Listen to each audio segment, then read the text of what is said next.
எல்லாருக்கும் வணக்கம். Press, media, photographers, முன்னாடி இருக்கிற பெரியவங்க எல்லாருக்குமே வணக்கம். ஃபர்ஸ்ட் ஆஃப் ஆல் கூப்பிட்டதுக்கு ரொம்ப ரொம்ப நன்றி மாரினா. இவ்வளோ பேர் மொத்தமாக சேர்ந்து ஒரே இடத்துல பார்க்குறதே எங்களுக்கு ரொம்ப சந்தோஷமான ஒரு விஷயம். எனக்கு வந்து ஒரு மாரினா ஒரு ரொம்ப ரொம்ப ரொம்ப ஒரு எளிய மனிதராக தான் நான் அவரை பார்க்குறேன். ரொம்ப அந்த சிம்பிளான மனுஷங்கிட்ட ரொம்ப சடனாக டக்குன்னு ஒரு கனெக்ட் வந்துடும். அந்த மாதிரி தான் முதல்ல கிட்ட பார்த்து பேசும்போது தான் செட் ஆச்சு. என் மாமன் எனக்கு கொஞ்சம் முன்னாடி தான் அவரை பர்சனலாக தெரிய ஆரம்பிச்சிது. எனக்கு அப்போ சொல்லிட்டு இருந்தேன், பரியரும் பெருமாள் பார்த்தபோது ரொம்ப டிஸ்டர்பிங்காக இருந்துச்சு. கர்ணன் பார்த்து நான் அன்னைக்கு தூங்க முடியல. மாமன் என்ன பண்ண போகிறீங்கன்னு தெரியல அப்படின்னு சொல்லிட்டு தான் போனேன். அந்த வடிவேல் சாரோட அந்த ஒரு ஷார்ட் ஒன்று இருக்கும், அது எல்லாருக்குமே ஃபேவரட்டான ஒரு ஷார்ட்டாக நினைக்கிறேன். அந்த ஒரு மனசு ஃபுல்லாக கோபத்தோடையும் ஒன்றுமே பண்ண முடியலன்னு ஒரு ஏழாமையில் அழுகிற ஒரு மனுஷனோட அந்த வழியோட ஒரு மிகப்பெரிய கஷ்டம் இருக்க முடியுமான்றது தெரியல.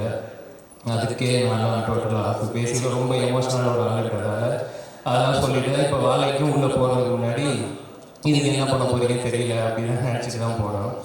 பார்த்தா எனக்கு ஃபர்ஸ்ட் ஆஃப் ஆக்சுவலாக ரொம்ப ஸ்வீட்டான ஒரு ஃபிலிம் பார்க்குற மாதிரி தான் இருந்துச்சு. நீங்கள் படம் பார்க்கும்போது உங்களுக்கே தெரியும், அந்த ரெண்டு பசங்க குறிப்பாக பேர் இப்போ நிஜ பேர் தான் சொன்னாங்க, பொன்வேல் ராகுல் அப்படின்னாங்க. ஆனால் நான் அவங்கள எப்பயுமே சிவனேந்தா சேகராகவே என் மனசில் எப்பவுமே ஞாபகம் வச்சுப்பேன்.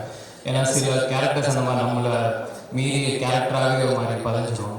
அந்த ரெண்டு பசங்களை பார்க்கும்போது அந்த வறுமை, அவங்க லைஃப் ஸ்டைலில் என்னவா இருந்தாலும் எதுவுமே இல்லைனாலும் எல்லாமே இருக்கிற ஒரு ஒரு பசங்களை பார்க்குற மாதிரி தான் இருந்துச்சு. எனக்கு அவ்வளோ சந்தோஷமாக இருந்துச்சு படம் பார்க்கும்போது. முடிச்சுட்டு அதை கிளம்பும்போது அண்ணன் வந்து வந்ததுக்கு நன்றி கவிங்க அப்படின்னாப்புல. நாங்கள் தான் நன்றி சொல்லணும், நீங்கள் ஏன் நன்றி சொல்கிறீங்க? ஏன்னா ஒவ்வொருத்தவங்களுக்கும் ஒரு பர்பஸ் இருக்கும். அதே மாதிரி சினிமாவில் வந்து இந்த கலை மக்களுக்கான ஒரு கலை, அதை மக்கள்கிட்டே எவ்வளோ தூரம் கொண்டு போய் சேர்க்க முடியும் அப்படிங்கிறதுக்கு ரொம்ப சில இயக்குநர்கள் தான் இருக்காங்க.